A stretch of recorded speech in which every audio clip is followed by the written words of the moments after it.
হাসিনার নতুন কৌশলে ফের বিপাকে নেতা কর্মীরা। গোপন অভিযানে ধরা খেল সাবেক প্রধানমন্ত্রী শেখ হাসিনা। এবং সর্বশেষ জানাবো আব্দুল হামিদের দেশত্যাগের বিষয়ে চাঞ্চল্যকর তথ্য ফাঁস। অনুসন্ধানে বেরিয়ে এসেছে অবৈধ কুকর্মের সমস্ত তথ্য। এতক্ষণ শুনছিলেন সংবাদ শিরোনাম, এখন থাকছে বিস্তারিত। ফ্যাসিস্টের দোসর সাবেক রাষ্ট্রপতি মোহাম্মদ আব্দুল হামিদের দেশত্যাগ নিয়ে বেশ চাপে পড়েছে অন্তর্বর্তীকালীন সরকার। তিনি কিভাবে দেশত্যাগ করলেন তা নিয়ে চলছে নানা বিশ্লেষণ। এরই মধ্যে চাঞ্চল্যকর তথ্য এসেছে যুগান্তরের হাতে। সূত্র বলছে, গত ২৬ জানুয়ারি কিশোরগঞ্জের ডিএসবির পুলিশ সুপার এক গোপনীয় জরুরি বার্তায় রাজধানীর রাজারবাগে পুলিশের বিশেষ শাখা সদর দপ্তরে আব্দুল হামিদ সহ ৪৫ জনের একটি তালিকা পাঠিয়ে তাদের দেশত্যাগ ঠেকাতে ব্যবস্থা নেওয়ার অনুরোধ করেন। ওই তালিকায় ৩৯ নম্বরে ছিল আব্দুল হামিদের নাম। গোপনীয় ওই চিঠির স্মারক নম্বর ৪৫০। চিঠিতে বলা হয়, ৫ আগস্ট পরবর্তী সময়ে কিশোরগঞ্জ জেলায় রুজু হওয়া গুরুত্বপূর্ণ মামলায় এসব আসামির বিদেশ গমনাগমন রোধের প্রয়োজনীয়তা আছে। গত ১৪ জানুয়ারি কিশোরগঞ্জ মডেল থানায় বৈষম্য বিরোধী ছাত্র আন্দোলনের এক মামলায় আব্দুল হামিদকে আসামি করার প্রেক্ষাপটে তার দেশত্যাগে নিষেধাজ্ঞা চাওয়া হয়। কিন্তু রহস্যজনক কারণে এসবির ইমিগ্রেশন শাখায় এ সংক্রান্ত কোনো নির্দেশনা অদ্যাবধি যায়নি। খবর সংশ্লিষ্ট সূত্রের। সংশ্লিষ্টরা বলছেন, চিঠি দেওয়ার পর আব্দুল হামিদের দেশত্যাগের কোনো সুযোগ থাকার কথা না। এ বিষয়ে জানতে শুক্রবার এসবি প্রধান সহ সিনিয়র কর্মকর্তাদের একাধিকবার ফোন করা হলেও রিসিভ করেননি। অভিযোগ উঠেছে, দেশত্যাগের জন্য আব্দুল হামিদ বিমানবন্দরে পৌঁছার পর সেখানে দায়িত্বরত ৩টি গোয়েন্দা সংস্থার শীর্ষ পর্যায়ের কর্মকর্তারা গ্রিন সিগন্যাল দেন। এর আগে আব্দুল হামিদের বিষয়ে বিমানবন্দর কর্তৃপক্ষই সর্বপ্রথম গোয়েন্দা সংস্থাগুলোকে অবগত করে। সংস্থাগুলোর মাঠ পর্যায়ের কর্মকর্তারা সিনিয়রদের জানানোর স্বল্প সময়ের মধ্যেই দেশত্যাগের গ্রিন সিগন্যাল দেওয়া হয়। এরপরই ছেলে ও শ্যালককে নিয়ে দেশত্যাগের চূড়ান্ত অনুমতি পান হামিদ। তবে বিষয়টি নিয়ে সমালোচনার সৃষ্টি হলে পুলিশের মাঠ পর্যায়ে ৪ কর্মকর্তাকে শাস্তির আওতায় আনা হয়েছে। এ নিয়ে পুলিশের মধ্যে ক্ষোভের সৃষ্টি হচ্ছে।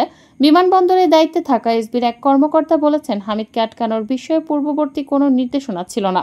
এছাড়া ঘটনার রাতে চেইন অব কমান্ড অনুযায়ী স্টেপ বাই স্টেপ সিনিয়রদের সঙ্গে কথা বলেই সব সিদ্ধান্ত নেওয়া হয়েছে। আমরা বুঝতে পারছি না আমাদের দোষ কোথায়। সূত্র বলছে, রাত সোয়া ১টার দিকে ইমিগ্রেশনের দায়িত্বরত এক এসপির কাছে বিমানবন্দরের ইডি ফোন করে বিষয়টি জানান। ওই এসপি জানান, দায়িত্বরত অতিরিক্ত ডিআইজিকে তিনি সিনিয়রদের সঙ্গে কথা বলে ১০ থেকে ১৫ মিনিটের মধ্যে আব্দুল হামিদকে ছেড়ে দেওয়ার নির্দেশ দেন। এরপরই সব আনুষ্ঠানিকতা সম্পন্ন হয়।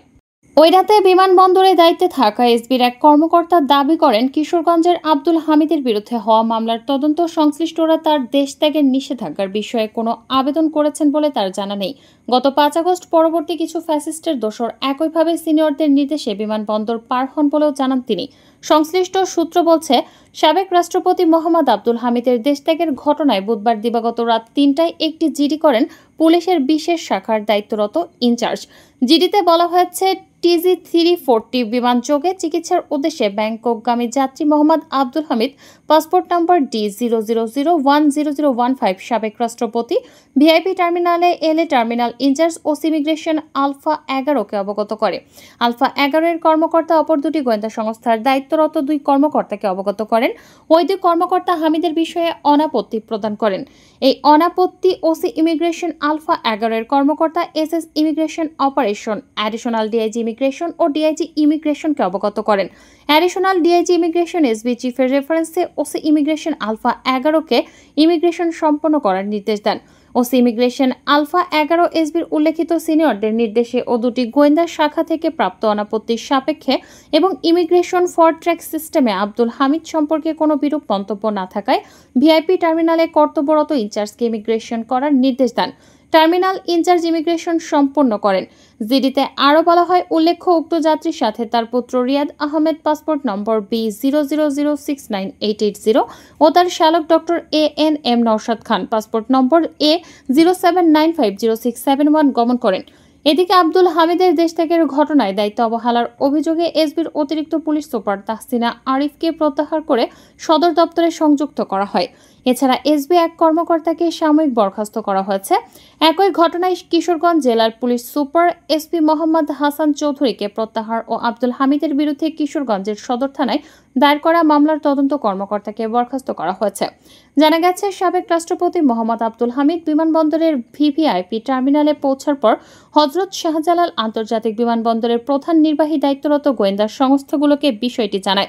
পরে তাদের ক্লিয়ারেন্স পেয়ে দেশত্যাগ করেন আব্দুল হামিদ। দেশত্যাগের আগে সার্বিক কার্যক্রম চলাকালে গাড়িতেই বসেছিলেন হামিদ। বুধবার দিবাগত রাত ৩টা ৫ মিনিটে থাই এয়ারওয়েজের একটি ফ্লাইটে দেশ ছাড়েন সাবেক রাষ্ট্রপতি আব্দুল হামিদ। তিনি বিমানবন্দরে যান রাত ১১টার দিকে। প্রয়োজনীয় আনুষ্ঠানিকতা সেরে রাত ৩টা ৫ মিনিটের দিকে থাই এয়ারওয়েজের TG-৩৪০ নম্বর ফ্লাইটে থাইল্যান্ডের উদ্দেশ্যে ঢাকা ছাড়েন। ইমিগ্রেশন কর্তৃপক্ষ বলছে, আব্দুল হামিদের দেশ থেকে কোনো নিষেধাজ্ঞা না থাকায় তাকে চিকিৎসার জন্য যেতে দেওয়া হয়েছে। আওয়ামী লীগ সরকারের সময় টানা ২ মেয়াদে রাষ্ট্রপতির দায়িত্ব পালন করেন আব্দুল হামিদ। ২০১৩ সালের ২৪শে এপ্রিল প্রথম দফায় দেশের ২০তম রাষ্ট্রপতি হিসেবে শপথ নেন। এরপর তিনি ২০১৮ সালের ২৪ এপ্রিল দ্বিতীয়বার ২১তম রাষ্ট্রপতি হিসেবে শপথ নেন।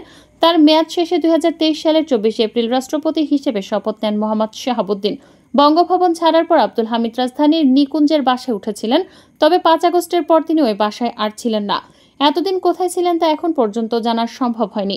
জুলাই অভ্যুত্থানে হামলা ও গুলি করার ঘটনায় সাবেক রাষ্ট্রপতি আব্দুল হামিদ, সাবেক প্রধানমন্ত্রী শেখ হাসিনা, তার বোন শেখ রেহানা, শেখ হাসিনার ছেলে সজীব ওয়াজেদ জয়, মেয়ে সাইমা ওয়াজেদ পুতুল সহ ১২৪ জনের বিরুদ্ধে ১৪ জানুয়ারি কিশোরগঞ্জ থানায় একটি মামলা হয়। বাংলাদেশ আওয়ামী লীগকে নিষিদ্ধ করেছে অন্তর্বর্তী সরকার। রাষ্ট্রীয় অতিথি ভবন যমুনায় এক জরুরি বৈঠকে সিদ্ধান্ত নেওয়া হয়। এতে সভাপতিত্ব করেন অন্তর্বর্তী সরকারের প্রধান উপদেষ্টা ডক্টর মোহাম্মদ ইউনূস। এর আগে ২০২৪ সালের ২৩ অক্টোবর স্বরাষ্ট্র মন্ত্রণালয়ের এক প্রজ্ঞাপনের মাধ্যমে আওয়ামী লীগের ভ্রাতৃপ্রতিম সংগঠন বাংলাদেশ ছাত্রলীগকে নিষিদ্ধ করেছিল অন্তর্বর্তী সরকার। হত্যা, নির্যাতন, টেন্ডারবাজি, ধর্ষণ ও জননিরাপত্তা বিঘ্ন সহ নানা অপরাধের দায়ে এই সংগঠনকে নিষিদ্ধ করা হয়। ৫ আগস্ট ছাত্র জনতার আন্দোলনে আওয়ামী লীগ সরকারের পতনের পর থেকে ছাত্রলীগ নিষিদ্ধের দাবি ওঠে। সর্বশেষ বৈষম্য বিরোধী ছাত্র আন্দোলন এবং জাতীয় নাগরিক কমিটি সহ বিভিন্ন সংগঠনের দাবির মুখে ছাত্রলীগকে নিষিদ্ধ ঘোষণা করা হয়। ভারতে পালিয়ে গিয়েও শেখ হাসিনা ক্ষান্ত হননি। অব্যাহতভাবে দেশে থাকা নেতাকর্মীদের উস্কানি দিয়ে যাচ্ছেন। শেখ হাসিনার নির্দেশে ঝটিকা মিছিলের নামে মাঠে নামতে গিয়ে এখন নতুন করে বিপাকে পড়েছেন হাজার হাজার নেতাকর্মী। এতদিন যারা নানা কৌশল অবলম্বন করে এলাকায় কোনো মতে টিকেছিলেন, তারাও এখন দৌড়ের মধ্যে আছেন। ইতোমধ্যে সারা দেশে অনেকে গ্রেফতার হয়েছেন। শেখ হাসিনার নতুন ভুলে খাদের কিনারে থাকা আওয়ামী লীগ এখন একেবারে খাদের মধ্যে পড়ে গেছে। এসব কারণে দলের বিভিন্ন পর্যায়ের নেতাকর্মীরাও শেখ হাসিনার প্রতি এখন চরম ক্ষুব্ধ। যারা মনে করেছিলেন সত্যি শেখ হাসিনা দেশে ফিরে আসতে পারবেন, আওয়ামী লীগ এভাবে ঝটিকা মিছিলের মধ্য দিয়ে দ্রুত রাজনীতিতে ফিরতে পারবে, তাদের সে আশা পুরোপুরি ভেস্তে গেছে। তাই শেখ হাসিনা এবং পরিবারের সদস্যদের সুবিধার জন্য কেউ আর রাজপথে নামবে না। এছাড়া বিদেশে পলাতক থেকে দলের যেসব গডফাদার উস্কানি দিচ্ছেন, তাদেরকেও তারা ফাইনালি লাল কার্ড দেখিয়ে দিয়েছেন।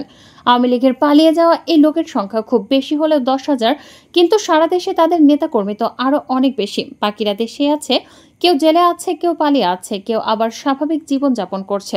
যারা পালিয়েছে তারা মূলত দুর্নীতিগ্রস্ত অপরাধী। তারা আবার রাজনীতিতে নিজেদের পুনর্বাসিত করার জন্য অনেক কিছুই করবে। তারা কর্মসূচি দেবে, কর্মসূচির পেছনে টাকা ঢালবে, প্রয়োজনে তারা সন্ত্রাসী কর্মকাণ্ড পরিচালনা করবে। প্রতিটা বিপ্লব ও গণ অভ্যুত্থানের পর পরাজিত শক্তিরা এগুলো করে, এটা নতুন নয়, এটার তাদের রাজনীতি। কিন্তু এখানে আওয়ামী লীগের নেতাকর্মীদের সিদ্ধান্ত নিতে হবে, তারা এ ধরনের কড়া পট লিডারশিপের পেছনে থাকবে নাকি নিজেরাই বিকল্প লিডারশিপ গড়ে তুলবে।